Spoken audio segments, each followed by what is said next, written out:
Nous vous le disions à l'instant, ouverture solennelle ce matin au Palais Léon-Mba de l'Assemblée nationale de la première session ordinaire 2014.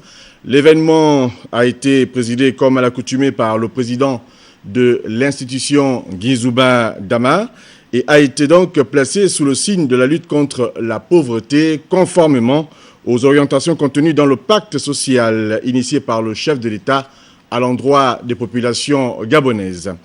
Jules Daflor Odembe, Amédée Mavungu et Tim Boulengue pour les détails.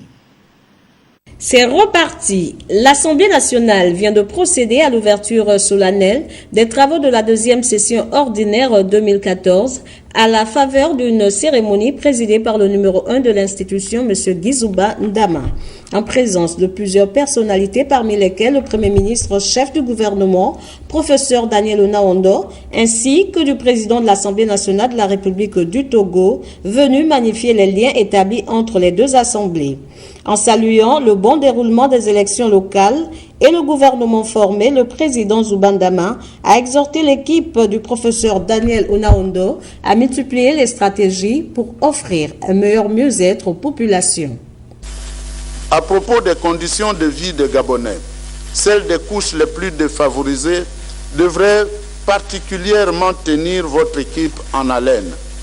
D'autant plus, c'est en termes d'ennemis à vaincre que le président de la République, son Excellence Ali Bongo Ondimba, désigne désormais la pauvreté.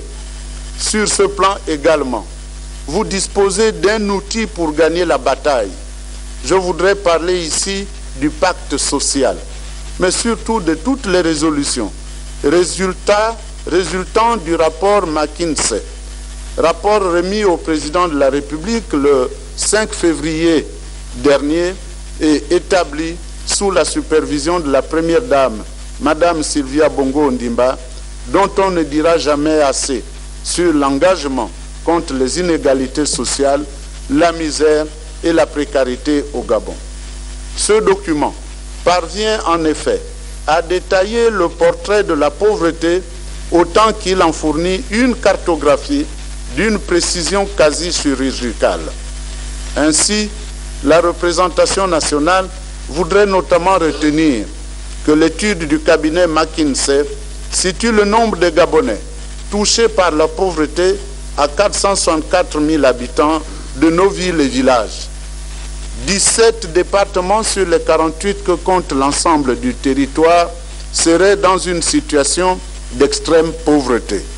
Occasion pour le président de l'Assemblée nationale du Togo de remercier son collègue pour cette marque de considération tout en réaffirmant sa volonté de participer à la démocratie en Afrique. Je reste persuadé qu'au-delà des personnes, ce sont les institutions que nous incarnons qui doivent servir de tremplin à la dynamisation des relations entre nos deux pays, entre les pays africains, j'allais dire, dans un environnement régional et mondial où la globalisation des échanges nous impose la qualité. Cette session sera dominée sans aucun doute par l'examen de plusieurs propositions et projets de loi. Les honorables députés sont donc invités à s'impliquer pleinement lors des travaux.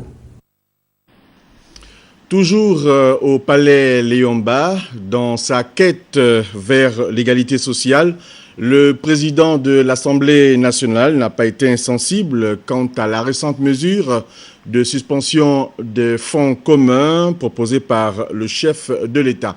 Les détails dans ce reportage de Jules Daflor Odembe. Les élus du peuple servent toujours d'aiguillons au gouvernement. Porté sur l'amélioration des conditions de vie des populations, le président de l'Assemblée nationale, à travers son baromètre social, a applaudi la mesure de suspension des fonds communs prise par le président de la République, chef de l'État Ali Bongo Ondimba, pour apporter l'équilibre au sein de l'administration gabonaise. Jusqu'ici, nous ne cessons d'appeler de tous nos voeux l'avènement d'une société plus juste. Nous voulons un développement équilibré de notre nation. Nous voulons un épanouissement harmonieux de ces femmes et de ces hommes. Cette harmonie passe aussi par un système équilibré de la récompense au travail.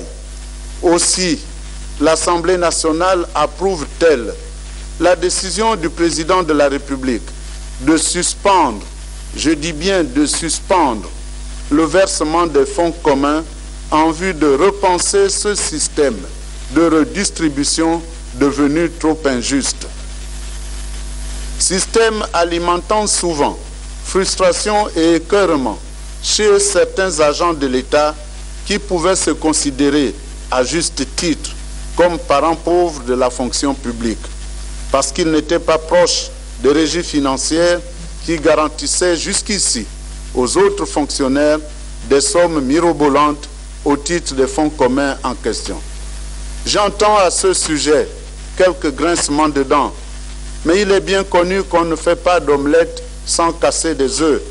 Seul compte alors le sens de l'équité qui sous-tend cette mesure.